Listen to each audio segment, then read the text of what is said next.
I've heard all the chatter coming out of coming from Berea, sports writers and everybody saying that Shedeur is taking a step back a little bit. I think it's bullshit myself because I think it's a way of saying the kid is dumb. That's the tape. Now here's the guy who actually played quarterback for the Browns weighing in, and he's not holding back either. Browns legend, NFL legend, Hanford Dixon, he has a lot to say about what Shedeur has done and some of the media members' representation of that. Let's hear all the chatter coming out of coming from Berea, especially from a lot of the people, the sports writers and everybody saying that Shedeur is taking a step back a little bit. People are talking about Shedeur and saying that he's having some problems getting the offense to the line. The offensive line can't hear his cadence at times. He's having problems with the play calling. I've heard all of that coming out of camp here. So where do you come out on all that? I think it's bullshit myself because I think it's a way of saying the kid is dumb. I think that's a way of saying the kid is not too bright, and I disagree with that. I mean, there's a lot of people that don't like Shedeur. When I talk about a lot of people, I'm talking about a lot of people in the media would much rather see Watson start at quarterback rather than Shedeur. Don't get mad at things. This is the part people skip past. It's easy to wave away one guy's opinion, but Dixon isn't some random Twitter account. He started at corner for this franchise and covered Hall of Fame receivers for a living. And instead of just leaving it as a hot take, the host actually goes and pulls the tape to check if Dixon's right. That's the difference between vibes and receipts, and it's about to get uncomfortable for whoever's been pushing the he can't process pre-snap story. And what you're going to see here, and by the way, Gage, my goodness, we gotta, the drops have been horrendous for us, but let's start from the top, right? Let's start from the Hanford Dixon's word. And Hanford Dixon says, hey, I think it's BS. I think it's BS that Shedeur simply can't do things pre-snap, can't get them in and out the huddle, can't start the ball, or can't get them to snap the ball, right? Here, I'm going to show you, I believe this was Monday. Shedeur changing the play at the line, making the right read, getting the ball out quickly. I mean, if that's a catch, that's a touchdown. We're having a different conversation, right? Right?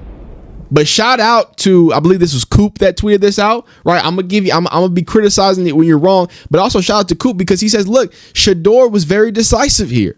He's looking very comfortable at the line of scrimmage. So what I want to do is look, you can believe Hanford Dixon, and if you don't believe Hanford Dixon, this is what I want you to do.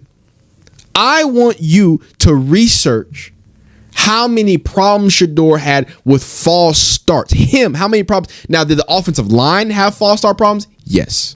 Did the offensive line have procedural problems? Yes, because it was a poorly coached offensive line unit at the time. They were beat up, they were injured, XYZ.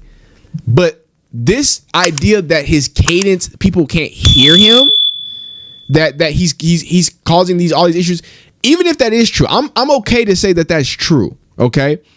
If that isn't one of the most minuscule things, that is something that can be handled by, hey, Shedeur, let's try to, I don't know, get you some bubble gum. Let's clear your throat. I don't know. Like that seems like such a, that's not Shedeur doing wrong.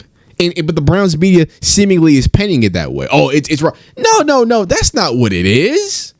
So if it's not the cadence and it's not the processing, what exactly is the complaint here? That question gets answered next. Let's start from the Hanford Dixon's word. And Hanford Dixon says, hey, I think it's BS. I think it's BS that Shedeur simply can't do things pre-snap, can't get them in and out the huddle, can't start the ball, or can't get them to snap the ball, right? Here, I'm going to show you, I believe this was Monday. Shedeur changing the play at the line, making the right read, getting the ball out quickly. I mean, if that's a catch, that's a touchdown. We're having a different conversation, right? Right? But shout out to, I believe this was Coop that tweeted this out, right? I'm gonna be criticizing it when you're wrong, but also shout out to Coop because he says, look, Shedeur was very decisive here. Think about what's actually being described here. A quarterback who used to get flagged for holding the ball too long is now getting called out for standing in and taking a hit to complete the throw. Those are two different players. 1 offseason ago, this was a weakness. Now it's on tape as growth, and almost nobody covering the team wants to say it out loud. 1 second. Hold on. We fixed it. So look at Isaiah Bond. I think he's going to just run I believe this is a dig. And look at Shedeur Sanders. Head on a swivel, ready to go. Can somebody give me a Mississippi count, please? Everybody talks about he holds the ball 1 Mississippi, 2 Mississippi, 3. The ball is out. The ball's in the air before before Isaiah Bond knows what's happening. He doesn't see the field well. He doesn't know what he's looking at. Shedeur is getting the ball out quicker than we've ever seen. And some people, we've talked about it in days, we've said it. But again, we skirt past it to go back to politics. How about Shedeur standing and delivering in a pocket? I ain't seen Shedeur drift this entire camp. Nobody's talking about it. Nobody wants to talk. Where is the drifting Shedeur? I see a Shedeur Sanders that is standing in the pocket. And there was another clip today that I was watching. Nobody tweeted it out. I don't know why. I don't know what's going on. They've been weird about the clips. Look at him not drift, not keep giving up. No, I'm standing in this pocket and I know I'm gonna get hit. And we've seen him do this before. We've seen him take hits and throw the ball. But what I want us to say is, hey, good job, Shedeur. We called you out on those things. We said you couldn't do those things. We said you couldn't read offenses or read defenses. We said that you wouldn't step up in the pocket. We said all these other things. Those things seem to be good. Shedeur doesn't step up in the pocket, steps up, boom. Now, the throw was crazy. The throw was crazy.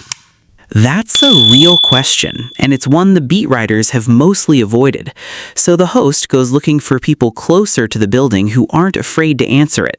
I'm disgusted in Deshaun Watson, and your poor play, Deshaun, I think is a big reason why the media is talking the way they're talking, right? Because seemingly behind the scenes, Zach Jackson says, my gut is that Shedeur Sanders will not start the season. That's the actual incentive at play. It's not really about who's playing better in camp. It's about a roster and a locker room that already committed real money and real capital to one guy, and reporters whose job gets a lot easier if that bet pays off. None of that requires anyone to be lying. It just means the read on Shedeur has been filtered through what the building needs to be true. I feel like when I watch Shedeur at camp, I feel a lot more explosiveness. Whereas Deshaun, he'll get you not as much downfield, but he'll come across the field more with a little bit more tighter spiral, and he'll look more like a professional. Whereas I'm looking at Shedeur, and it's like ball going in bucket here, ball going over the top here, and maybe an overthrow here, but he's going for those explosive plays. And that lines up with what the guy actually running this offense had to say about the exact same rep. That play that happened yesterday happened organically on a scramble. He did a great job of turning up the sidelines, and that's where you saw Shedeur's elite playmaking ability, and that's the one thing that between him and also Deshaun, when you've got guys, and Dylan the same way, Taylor, when you've got guys that are two-play quarterbacks, you're going to have to live with a little bit of lost yardage plays. I mean, that's part of it. You can go back to Ben Roethlisberger, and he would lead the league in sacks, and the son of a gun would lead the league in scrambles, jacking that thing down the field about 60 yards. And he did what? Hey, yo! So there's going to be a little bit of that you have to live with. You got to shrink that. So, line it up. A Browns legend calling the false start story BS. The tape backing up the pocket presence. A veteran quarterback who still can't separate from a guy in year 2. And the head coach himself pointing at the exact play everyone's talking about. That's not a coincidence. That's a pattern. And it's why the gap between what's actually happening at camp and what's getting reported keeps getting wider every single week. If you want the receipts every time this story shifts, that's what this channel is for. Like the video and subscribe so you don't miss the next one.